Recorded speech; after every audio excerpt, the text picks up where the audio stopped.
Assalamualaikum warahmatullahi wabarakatuh. Hai. Apa kabarnya kalian semua? Semoga kalian selalu sehat dan semangat.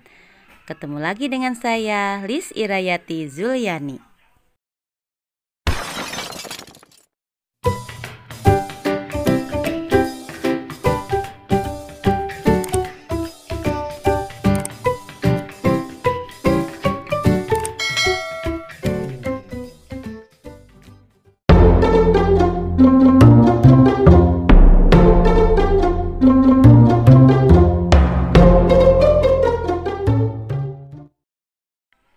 Pada pertemuan kali ini, kita akan membahas tentang potensi sumber daya alam dan kemaritiman Indonesia. Tapi sebelumnya, klik subscribe dan tombol loncengnya ya, supaya kalian senantiasa mendapatkan notifikasi dari video-video terbaru saya. Tujuan pembelajaran kita kali ini adalah siswa mampu mengidentifikasi potensi sumber daya alam dan kemaritiman Indonesia. Tahukah kalian apakah yang dimaksud sumber daya alam? Sumber daya alam adalah kekayaan alam yang terdapat di bumi dan dapat dimanfaatkan untuk memenuhi kebutuhan manusia. Menurut pembentukannya, sumber daya alam terbagi dua, yaitu sumber daya alam yang dapat diperbaharui dan sumber daya alam yang tidak dapat diperbaharui.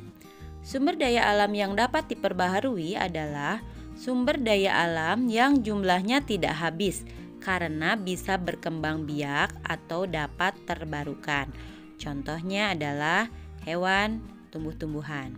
Sedangkan sumber daya alam yang tidak dapat diperbaharui merupakan sumber daya alam yang tidak dapat diperbaharukan sehingga dapat habis, dan apabila diperbaharukan maka membutuhkan waktu yang sangat lama. Contohnya adalah minyak bumi, batu bara, gas alam, dan beberapa mineral tambang lainnya. Menurut materinya, sumber daya alam terbagi dua, yaitu sumber daya alam biotik dan sumber daya alam abiotik. Sumber daya alam biotik merupakan sumber daya alam yang berasal dari makhluk hidup. Contohnya adalah tumbuh-tumbuhan dan hewan. Sedangkan sumber daya alam abiotik merupakan sumber daya alam yang berasal dari benda mati. Contohnya adalah tanah, batu-batuan, dan sebagainya. Menurut letaknya, sumber daya alam terbagi dua, yaitu sumber daya alam di daratan atau terestrial dan sumber daya alam di lautan atau akuatik. Sumber daya alam di daratan atau terestrial contohnya adalah tumbuh-tumbuhan, hewan, batu-batuan, tanah, dan sebagainya. Sedangkan sumber daya alam di lautan atau akuatik itu kita bisa melihat berbagai jenis ikan, terumbu karang, kemudian juga berbagai hasil rumput laut dan sebagainya. Baik, kita lanjutkan tentang potensi sumber daya alam Indonesia. Yang pertama adalah hutan. Pernahkah kalian mengunjungi hutan wisata? Hutan adalah sebuah kawasan yang ditumbuhi dengan lebat oleh pepohonan dan tumbuhan lainnya. Gambar ini adalah merupakan salah satu hutan yang ada di Indonesia ya. Nah, ini adalah perbandingan luas hutan Indonesia dan dunia. Kita berada pada peringkat ke-9. Yang pertama itu adalah Rusia, kedua Brazil, ketiga Kanada, keempat Amerika Serikat, kelima Cina, keenam Republik Demokrasi Kongo, ketujuh Australia, kedelapan Argentina, kesembilan Indonesia, dan ke-10 adalah India. Demikian tadi 10 negara dengan luas hutan yang terluas di dunia. Kita lanjutkan ya. Apa sih potensi sumber daya hutan? Nah, potensi sumber daya hutan itu antara lain Yang pertama, memiliki kekayaan flora dan fauna atau keanekaragaman hayati. Dan yang kedua, memiliki hasil hutan berupa kayu, buah-buahan, dan obat-obatan. Persebaran jenis kayu di Indonesia sebagai salah satu hasil hutan antara lain rotan yang dihasilkan di Sumatera Utara dan Sumatera Barat, kayu rasamala dan akasia dihasilkan di Jawa Barat, kayu jati di Jawa Tengah, kayu cendana di Nusa Tenggara, kemudian Pulau Kalimantan menghasilkan rotan, keruing, meranti, dan agatis, sedangkan Sulawesi menghasilkan meranti, keruing, dan agatis. Begitu juga dengan Papua menghasilkan meranti, keruing, dan agatis. Bagaimana? Apakah kalian sudah paham? Jika kalian ada pertanyaan, silahkan tulis pada kolom komen di bawah video ini. Oke, kita lanjutkan ya. Apa fungsi hutan? Fungsi hutan adalah yang pertama, untuk menyimpan air hujan dan mengeluarkannya ke sungai-sungai. Yang kedua, tempat hidup flora dan fauna yang menjadi sumber makanan dan obat-obatan. Yang ketiga, mencegah terjadinya erosi. Yang keempat, menghasilkan oksigen dan menyerap karbon dioksida sehingga suhu bumi terkendali.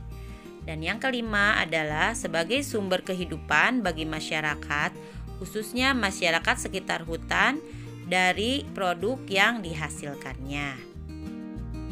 Sumber daya alam yang kedua adalah sumber daya tambang. Yang pertama adalah minyak bumi dan gas alam. Hampir setiap pemboran minyak bumi menghasilkan juga gas bumi atau gas alam.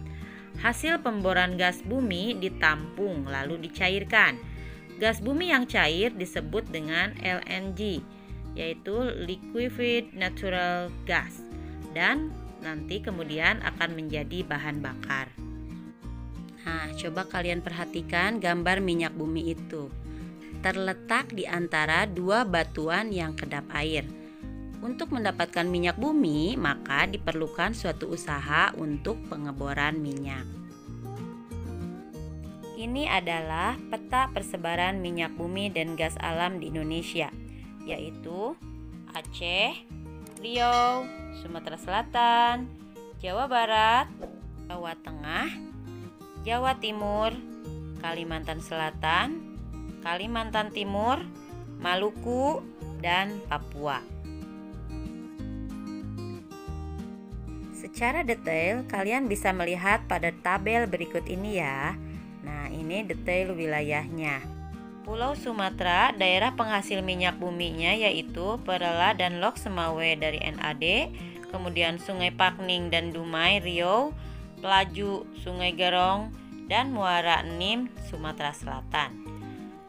Dari Pulau Jawa, daerah penghasil minyak buminya yaitu Jatibarang, Majalengka, Wonokromo, Delta Sungai Brantas, Cepu, dan Cilacap. Dari Pulau Kalimantan, daerah penghasil minyak buminya yaitu Pulau Tarakan, Balikpapan, Pulau Bunyu, dan Sungai Mahakam, Rantau, Tanjung, dan Amuntai. Pulau Maluku, daerah penghasil minyak buminya yaitu Pulau Seram dan Tenggara. Dan Pulau Papua, penghasil minyak buminya adalah Kelamono, Sorong, dan Babo. Sumber daya tambang yang kedua adalah batu bara. Batu bara adalah bahan bakar fosil yang terbentuk dari tumbuh-tumbuhan yang mati dan kemudian tertimbun selama jutaan tahun. Indonesia merupakan negara penghasil batu bara terbesar ke-6 di dunia dengan cadangan 0,5% dari cadangan di dunia dan jumlah produksi 246 juta ton. Indonesia menjadi negara pengekspor batu bara terbesar di dunia dengan tujuan ekspor diantaranya adalah Hong Kong, Taiwan, Cina, Korea Selatan, Jepang, India, Eropa, dan Italia. Ini adalah contoh gambar batu bara, seperti arang ya. Daerah penghasil batu bara yang pertama adalah di Kalimantan Timur, yaitu tepatnya di lembah Sungai Berou dan Samarinda.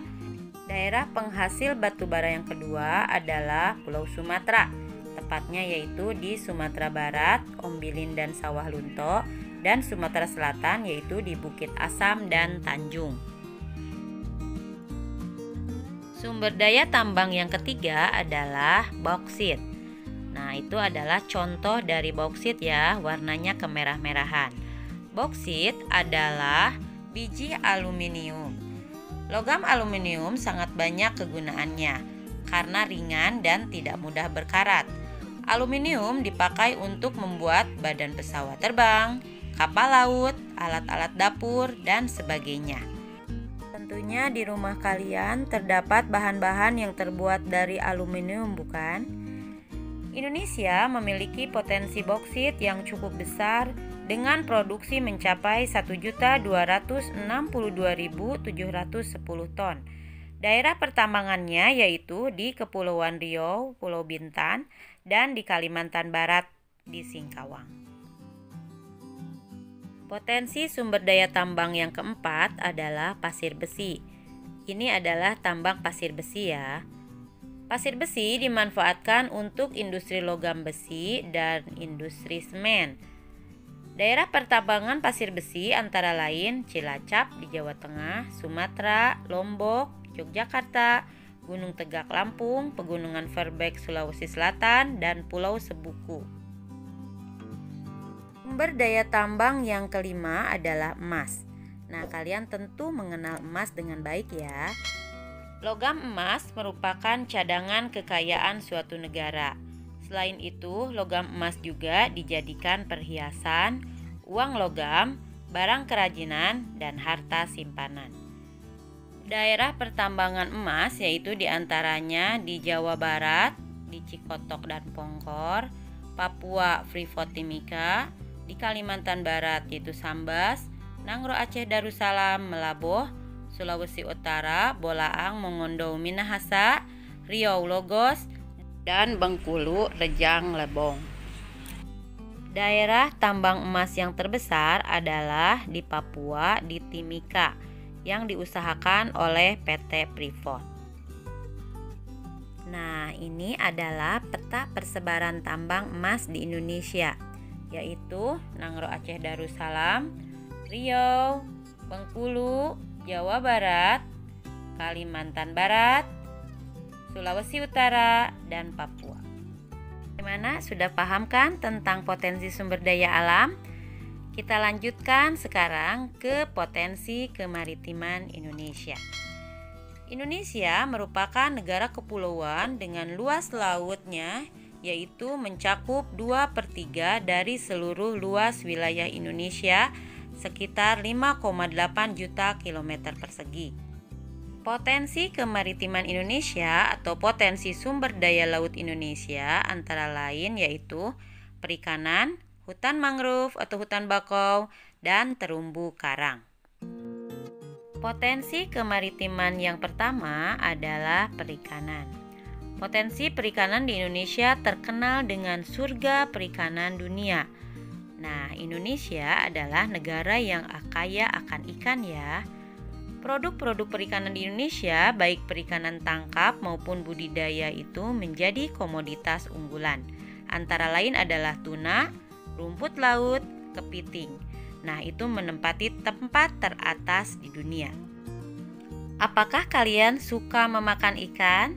Nah, ikan itu adalah sumber protein yang tinggi ya. Laut Indonesia memiliki angka potensi lestari yang besar, yaitu 6,4 juta ton per tahun. Potensi lestari adalah potensi penangkapan ikan yang masih memungkinkan bagi ikan untuk melakukan regenerasi hingga jumlah ikan yang ditangkap tidak mengurangi populasi ikan. Nah, di daerah pesisir pantai utara ini itu banyak diusahakan tambak ikan. Dan di beberapa tempat di Indonesia selain pesisir pantai utara juga banyak diusahakan untuk budidaya tambak. Potensi maritim yang kedua adalah hutan mangrove atau dikenal juga dengan hutan bakau. Nah, ini adalah pohon-pohon bakau. Pernahkah kalian mengunjungi wisata di kawasan hutan bakau? Hutan mangrove atau hutan bakau adalah tipe hutan yang berada di daerah pasang surut air laut. Umumnya, hutan mangrove berkembang dengan baik pada pantai yang terlindung, muara sungai, atau laguna.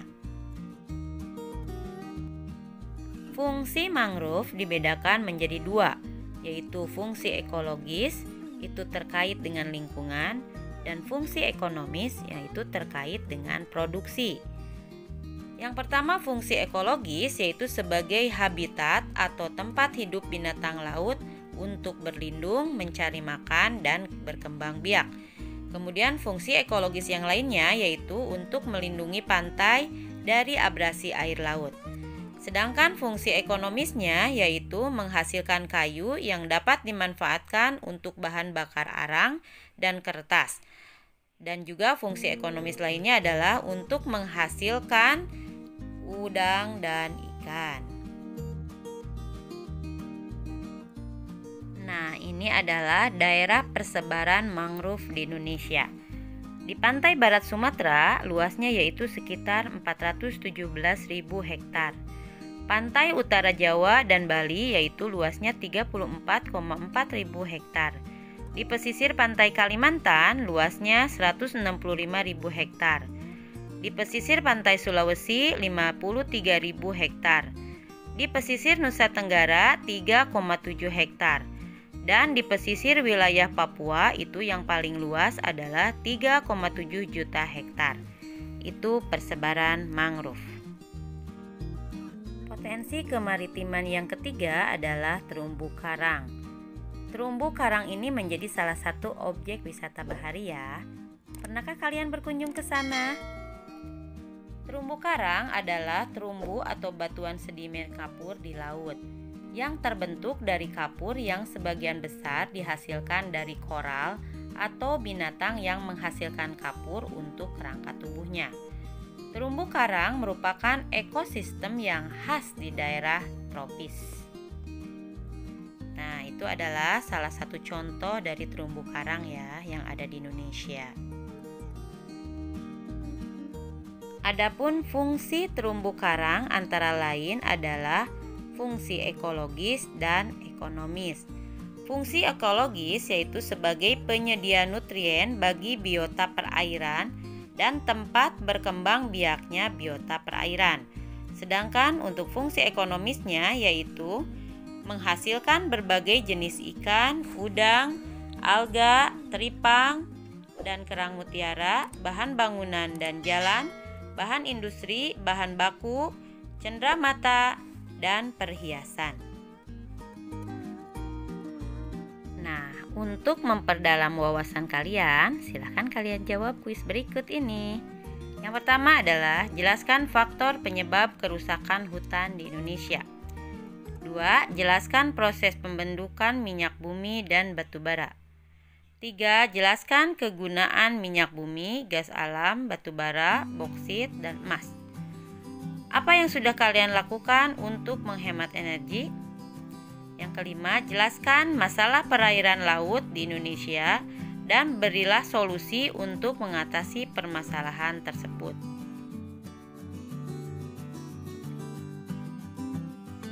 Demikian tadi materi kita tentang potensi sumber daya alam dan kemaritiman Indonesia. Semoga dapat bermanfaat untuk kalian semua ya. Sampai jumpa pada video selanjutnya. Dan jangan lupa untuk like videonya, kemudian subscribe bagi yang belum subscribe, dan tekan juga loncengnya ya. Lalu komen di bawah dan share ke media sosial yang kalian miliki. Terima kasih. Assalamualaikum warahmatullahi wabarakatuh.